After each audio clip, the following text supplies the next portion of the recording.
अस्सलाम वालेकुम, खुश आमदीद आपको अपने चैनल मामू के टोटके पर। आज मैं आपको बताऊंगी आधे सर के दर्द के बारे में। इस किस्म का दर्द सर के आधे हिस्से में होता है। 14 से 22 बरस की उम्र के नौजवानों में दरमियानी उम्र तक 15-15 दिन या 1 माह के फ़र्क से तेज़ रवि से शुरू होने वाला ये सर दर्द, जो पहले सर के एक हिस्से से शुरू होकर आधे सर में और कभी कभी सारे सर में और गर्दन में भी फैल जाता है।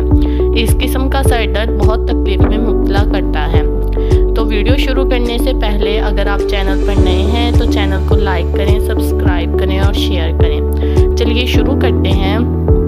टोटका नंबर 1, अंगूर। रोज़ाना 1 कप अंगूर का रस सुबह सूरज तलू होने से पहले पिएं। इससे आधे सर का दर्द यकीनन ठीक होगा। टोटका नंबर 2, नमक। आधे सर का दर्द हो रहा हो तो निस्फ चम्मच नमक निस्फ चम्मच शहद में मिलाकर मरीज़ को चटाएं, अफाका हासिल होगा।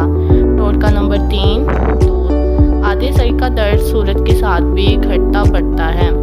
अगर ऐसा हो तो सूरज तलू होने से कबल गर्म दूध के साथ जलेबी या रबड़ी खाई जाए।